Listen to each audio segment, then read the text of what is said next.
thank you to all the people that watched my video yesterday. It was my first upload. I know it was a little long. It was my first time, so bear with me. I'm going to try to shorten them. If anyone made the cobbler, I would love to hear feedback. But I thank you guys and for all your support and for messaging me, because if it wasn't for you guys, I wouldn't be doing this. So today I'm going to be making a olive spread. It's one of my favorite kind of spreads that I like to have during this time of year.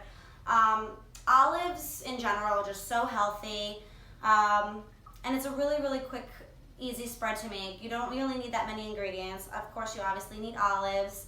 I, for one, always have olives. I love Kalamata olives. I put them in salads. I put them in, my spreads, sometimes even in cooking. So they have a lot of health benefits also. So I'm just going to read you something that I found from Alicia McFarland. She's a holistic naturopath.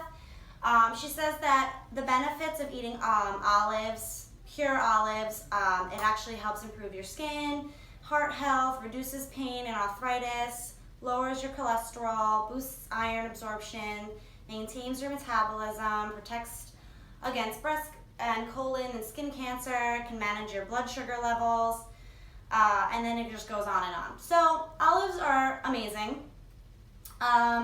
So they are also very salty, so you don't need to put any extra added salt. So I'm going to show you what I do for my olive spread. So I take a little bit of olives, depending on how many people you're cooking this for. I'm just making this for myself, so I'm making just about this much. And then I'm going to warm up some nice pita bread, and I'm going to dip it with pita bread. If you don't want, obviously, pita bread, if you're gluten-free, you can just take some veggies or carrots or celery, cucumbers, and you can eat it like that too. So what I do normally is, I already washed them, but what I do is I put them in a bowl, and then under cold water, I just lightly rinse them, just taking out all the excess salt from the juices that they're in. Olives produce a lot of its natural salt, So the first step I do is you make sure all the water is drained out, because if you don't, then it will come out watery, and you want more of a paste spread consistency rather than a watery mush. I'm gonna just throw the olives in. These are deep pitted olives, so be careful. Make sure you buy, obviously, olives that have the pits out. If you get olives with the pits, that's fine. Just obviously de-pit them before you make this recipe, because you will break your machine or you won't come out with a final product. So what I normally do is again, I don't really measure this. I usually just do it by hand. So what I'm gonna do is I'm just gonna measure from what I think the amount is. So this is half a cup. So I'm gonna put olive oil. This is pure, extra virgin olive oil. It's actually from my husband's island, from Greece, from Kalamata. My father-in-law had brought it this year, so they gave us a nice amount of olive oil. So I've been definitely using that every day. Now I have here 1/3 of a cup, and I'm gonna put red wine vinegar. If you don't have red wine vinegar, I recommend using red wine vinegar, but if you don't, you can use rice vinegar or even a little apple cider vinegar, but red wine vinegar makes it so much better. And so I have the olive oil and the red wine vinegar. I'm gonna first pour olive oil in on top of the olives. I did half a cup because I just want to make sure the consistency is okay for now. And then I'm going to do the same thing with the 1/3 of a cup. I'm just going to do half of this. I'm not going to put the whole thing in right away because I want to work with what I have. Then I'm going to put my herbs. Doesn't really have much. What I'm going to do is I'm going to take some fresh pepper. Okay. And then I have in here some fresh oregano that is dried. This is also straight from Greece also. It's amazing. Love oregano. It has lots of health benefits, and I use it in cooking pretty much everything I make. Then I have here garlic powder. I don't use a lot of this, just a little. So I have like a little mini spoon. And I just kind of sprinkle in like a little touch of garlic powder. Then in here I have honey, which is strange because who would think to put honey with olives? Actually, because olives are so salty, the honey outweighs the salt, and it gives it like a nice creamy texture when you actually dip the pita in, and it has such an amazing taste. You could use sugar if you don't want to use honey. I just prefer honey because this is healthier, and this is natural honey also from Greece that again my in-laws also brought back for us. They're amazing. So I'm just gonna put a little bit of a honey, just a little drizzle, just to kind of coat the top layer a little bit. Now there's still honey on this spoon, so I'm not gonna go like that and take it all out because I wanna, again, taste. I might have to add more olive oil, which I think I might, but we'll see. Chop it up. So I'm gonna take this off, and it looks pretty good. It looks kind of like what you buy in the store. I'm just gonna taste it just to see. It tastes really good, but I'm gonna put a little bit more olive oil. So I'm gonna use the entire half a cup.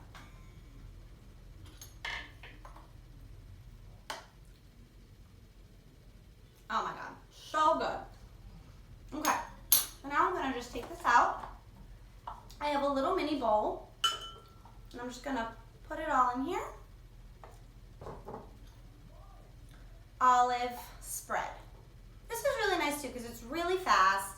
And if you have like somebody coming over and you know they like olives or anything kind of healthy, you could just kind of throw this together and just put it on the table and people can dip it, and you could even put this in a salad if you don't want to just have like the whole olives. You can just throw a little bit of pieces on top of the salad and it'll give it a nice texture to your salad. So now I'm going to make the pita bread. Oh, before I make the pita bread, I wanted to show you guys.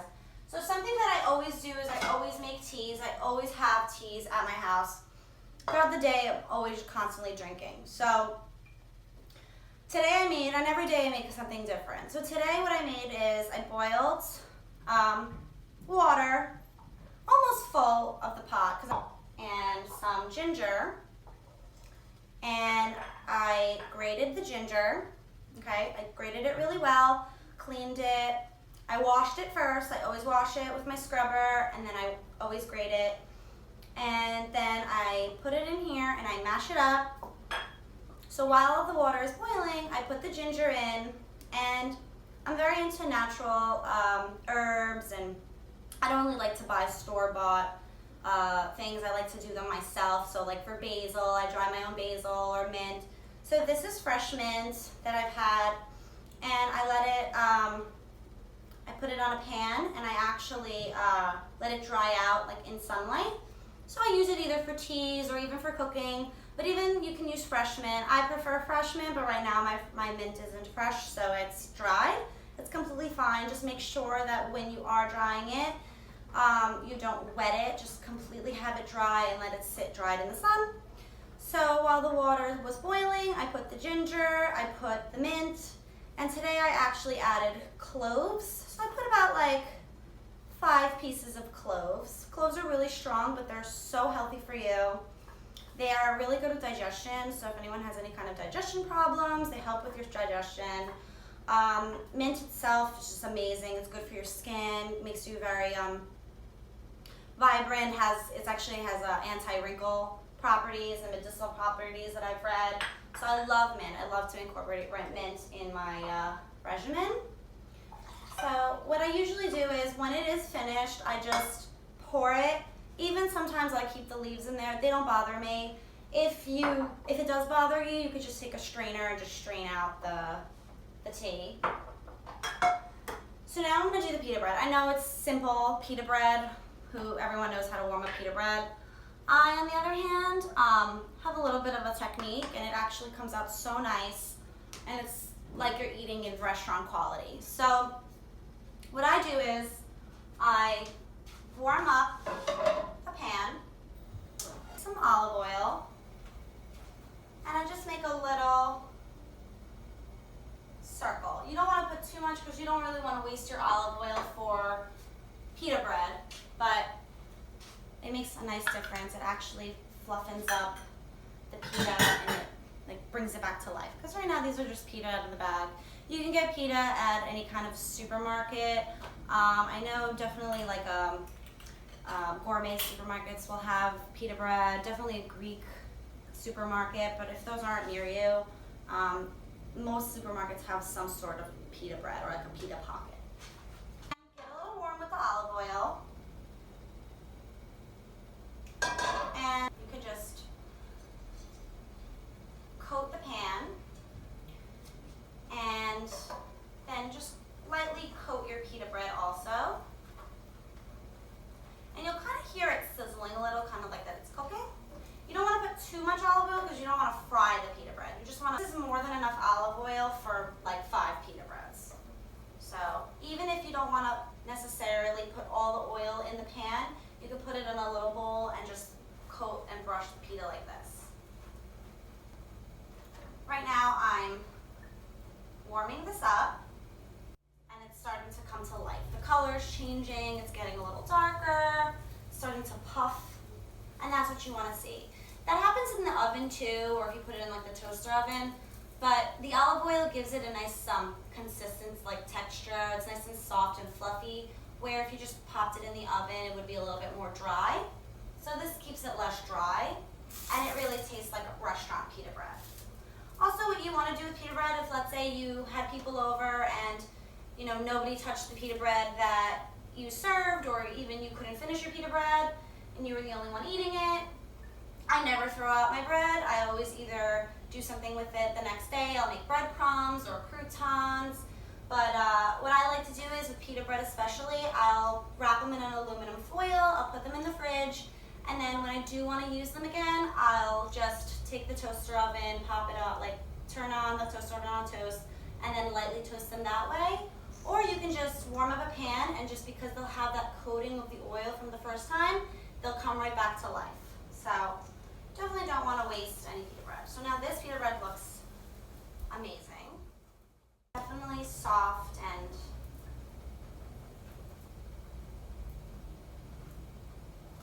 so this one's done.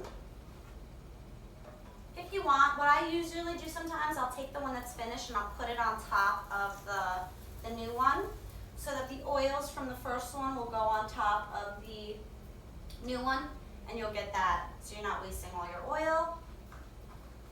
And it'll also press it down so it'll cook a little faster. After the first one, when you do more, they cook a lot faster.